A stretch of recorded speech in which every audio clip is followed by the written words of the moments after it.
반갑습니다. 물리학 레벨 3 1단원 역학의 두 번째 소단원인 입자계의 운동입니다. 이번 시간은 그중 다섯 번째 차시로 델타 함수에 대해 공부해 보도록 하겠습니다. 레벨 3 물리학을 공부하는데 자주 사용되는 여러 가지 특수 함수 중에서 델타 함수에 대해서 최소한으로 익히는 데 중점을 뒀습니다. 따라서 이 내용을 포함하는 스페셜 펑션은 수학 섹션에서 자세히 공부하기 바랍니다.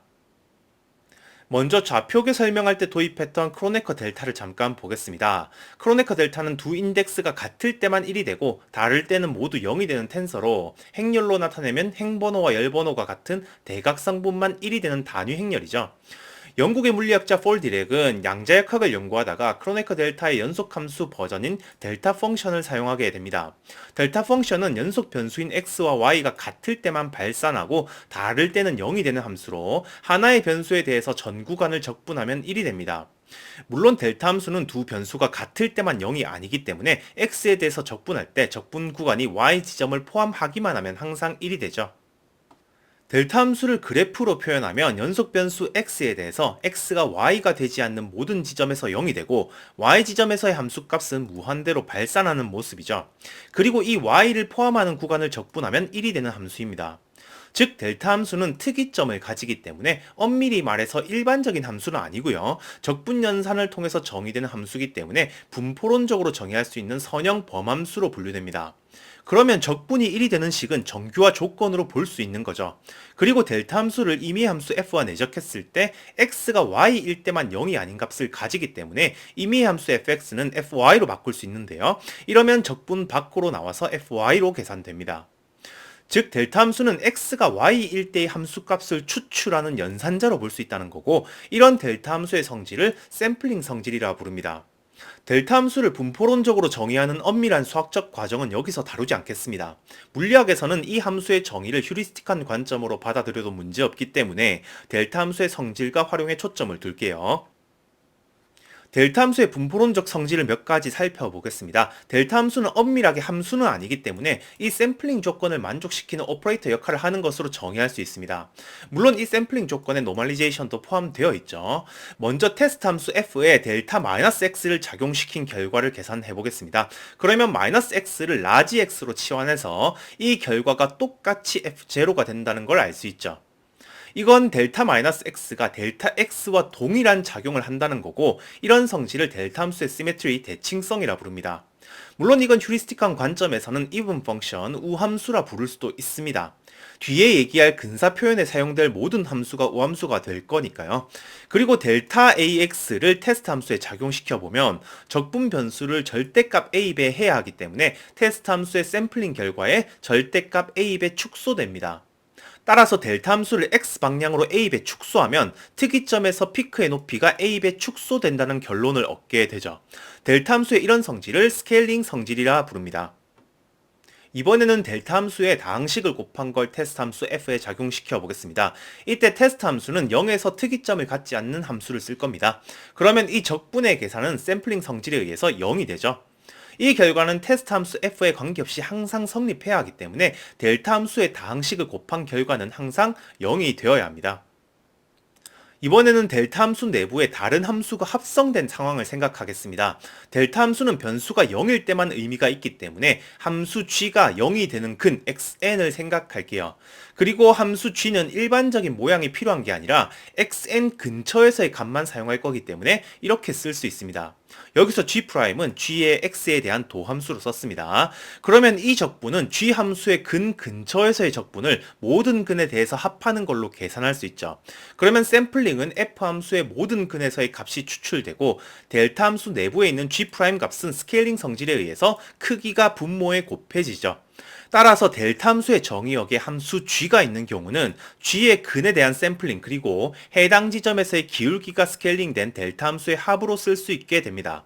바로 간단한 예시를 들어보면 델타 함수 내부에 x제곱 a제곱이 있을 때 특이점이 x가 플러스 a일 때 존재하기 때문에 이렇게 각각의 근에 대한 델타 함수의 합으로 표현할 수 있다는 거죠. 대신 해당 지점의 기울기의 크기가 모두 2a이기 때문에 그만큼 스케일링 되어 있죠. 이번에는 델타 함수의 미분을 생각하겠습니다. 일단 델타 함수가 우함수기 때문에 양변을 미분해서 미분된 함수는 기함수가 된다는 걸 바로 알 수 있죠. 그치만 샘플링 정의에 충실해서 정확하게 유도해봐야 합니다. 이 적분은 부분 적분을 이용해서 이렇게 쓸 수 있는데요. 델타 함수는 특이점에서만 의미가 있기 때문에 첫 번째 항은 항상 0입니다. 따라서 이 적분의 결과는 -f' 0이 되죠. 즉 델타 함수의 미분은 테스트 함수의 미분 연산자로 작용하는 겁니다. 마찬가지로 델타 프라임 마이너스 x를 작용시켜 보면 부분 적분 과정에서 f 프라임에 대한 미분이 적용되기 때문에 최종 부호가 달라지는 걸 확인할 수 있죠. 또 델타 프라임 함수의 x를 하나 곱해서 테스트 함수를 적분해 보겠습니다. 이 식을 부분 적분하면 이렇게 되는데요. 이 결과는 마이너스 f0가 됩니다. 즉 x 델타 프라임 x는 마이너스 델타 x가 된다는 걸 유도할 수 있죠. 델타 함수를 일반적인 함수꼴로 표현하기 위해서 많은 연구를 해왔었는데요. 먼저 1815년에 시메옹 부화송이 푸리에 전기를 연구하는 과정에서 삼각함수를 모든 구간에서 적분한 형태로 델타 함수를 처음 표현했었습니다. 우변의 적분을 잘 보면 x와 y가 같을 때는 코사인 함수가 1이기 때문에 발산하는 게 맞는데요. x와 y가 다르면 피적분 함수가 진동하기 때문에 수렴값을 정할 수 없습니다. 대신에 이렇게 제너레이션 펑션을 이용해서 0으로 수렴하는 과정을 만들 수는 있죠. 만약에 델타 함수를 이런 형태로 사용한다면 델타 함수의 샘플링 성질은 이렇게 적용할 수 있게 되는데요. 이 관계식은 레벨 4에서 공부할 프리의 적분 정리가 됩니다. 1816년에는 아우구스텐 코시가 델타 함수를 복소 지수꼴로 표현하면서 좀 더 엄밀한 해석을 했습니다. 여기에 대한 자세한 내용은 복소 함수론과 풀이의 적분을 공부하는 레벨 4에서 소개할 거고요. 여기서는 사인 함수가 기함수기 때문에 같은 표현이 된다는 것만 인지하고 넘어가겠습니다. 실제로 풀이의 적분 정리도 보통 복소 형식으로 많이 표현되죠. 델타 함수를 적분꼴로 정의한 것보다 그래프에서 좀 더 직관적으로 이해할 수 있는 형태가 극한 형식인데요. 일단 넓이가 1인 사각 함수를 생각할게요. 여기서 사용된 렉탱귤러 함수는 정확히 정의역 길이도 1, 함수값 길이도 1인 정사각형 함수인데요. 이 함수를 a1로 스케일링해서 넓이를 1로 유지한 채 높이를 a배 확대, 너비를 a배 축소시킬 수 있도록 변형한 겁니다. 델타 함수는 이 a를 무한대로 보내는 극한을 취해서 표현할 수 있죠. 물론 렉탱귤러 함수 자체도 극한으로 표현할 수 있기 때문에 이렇게 유리 함수의 극한으로 표현할 수도 있습니다. 그런데 렉탱귤러 함수가 해석 함수가 아니다 보니까 극한 표현이 잘 와닿진 않죠. 극한으로 델타 함수를 표현하는 가장 표준적인 함수는 가우스 함수입니다. 여기서 첨자 a는 가우스 함수의 표준 편차를 의미하죠. 가우스 함수는 노멀리제이션 되어 있기 때문에 표준 편차를 0으로 보내는 것으로 델타 함수를 만들 수 있습니다. 이렇게 가우스 함수의 극한으로 델타 함수를 해석한다면 통계학적인 의미도 가질 수 있기 때문에 물리학에서 가장 흔하게 근사하는 방식입니다. 그리고 에러 펑션 오차 함수의 도함수가 가우스 함수이기 때문에 델타 함수의 부정적분도 오차 함수의 극한으로 생각할 수 있게 되는데요. a가 줄어들면 가우스 함수는 점점 델타 함수 모양이 되고 오차 함수는 이런 계단 함수로 수렴하게 됩니다. 계단 함수는 영국의 수학자 헤비사이드가 정의한 헤비사이드 스텝 펑션으로 주로 표현하는데요. 이 스텝 펑션의 도함수가 델타 함수가 되도록 정의합니다. 그러면 스텝 펑션 역시 오차 함수의 극한으로 표현할 수 있죠. 델타 함수와 계단 함수를 각각 가우스 함수와 오차 함수의 극한으로 생각하는 것이 물리학적 직관을 얻는 데 상당히 도움됩니다. 물론 그렇다고 델타 함수를 가우스 함수의 극한으로 두는 게 항상 유용한 건 아닙니다. 경우에 따라서 로런츠 함수의 극한으로 보는 게 더 좋을 때도 있죠. 여기서 감마는 최대값의 절반 지점을 결정하는 반값폭이 됩니다. 로런츠 함수 역시 노멀리제이션 되어 있기 때문에 이 반값폭 감마를 0으로 보내면 델타 함수가 되죠. 즉 델타 함수는 여러 함수의 극한으로 표현할 수도 있습니다. 심지어 이런 싱크 함수로도 표현할 수 있죠.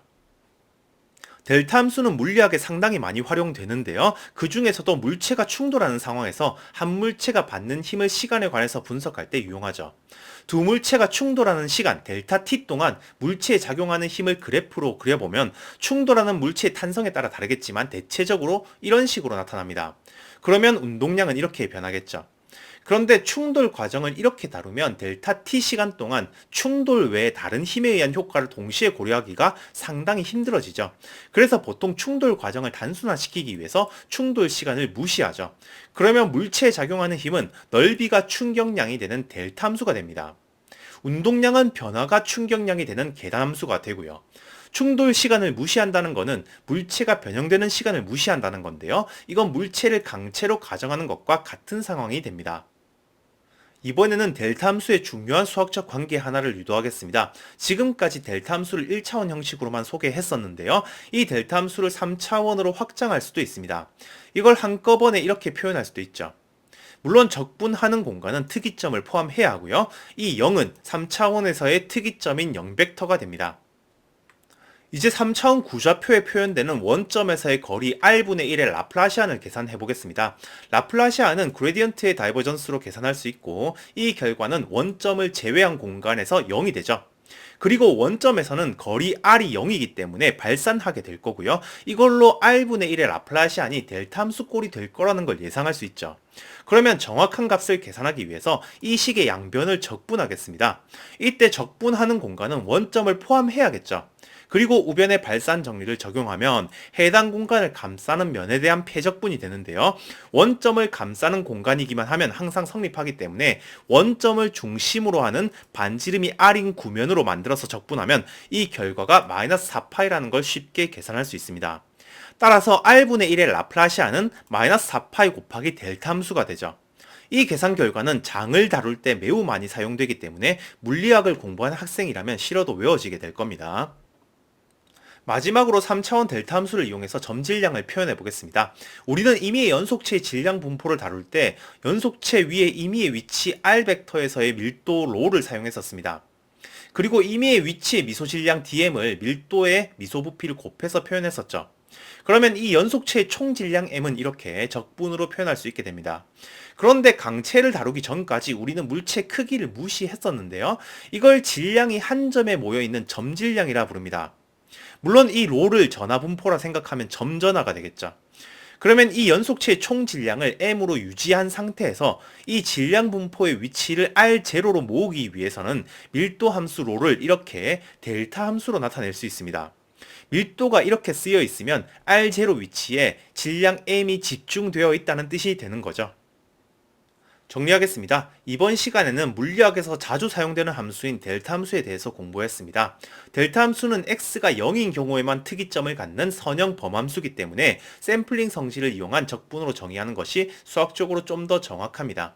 우리는 이 정의로부터 델타 함수의 여러 가지 수학적 관계식들을 유도했고 델타 함수의 도함수의 성질도 일부 유도했었습니다. 그리고 델타 함수를 초창기에 도입했던 포아송과 코시의 적분 표현, 그리고 우리가 잘 알고 있는 초등함수의 극한으로도 표현해봤습니다. 그리고 특별히 델타 함수를 가우스 함수의 극한으로 봤을 때 델타 함수의 적분 함수인 헤비사이드 스텝 펑션이 에러 펑션의 극한에 대응된다는 것도 확인했죠. 그리고 몇 가지 물리학적 적용에 대해서도 간단히 다뤘습니다. 처음 소개하는 특수함수가 엄밀하게는 함수가 아닌 델타 함수라는 게 마음에 좀 걸렸는데요. 델타 함수는 물리학의 많은 곳에서 쓰이기 때문에 초반에 소개하는 게 좋다고 판단했습니다. 델타 함수의 엄밀한 정의는 더 높은 레벨의 강의에서 다시 소개할 거고요. 여기서는 휴리스틱한 수준의 수학적 의미라도 잘 이해하고 있어야 해당 상황에 바로바로 적용할 수 있겠죠. 오늘은 여기까지 공부하도록 하겠습니다. 감사합니다.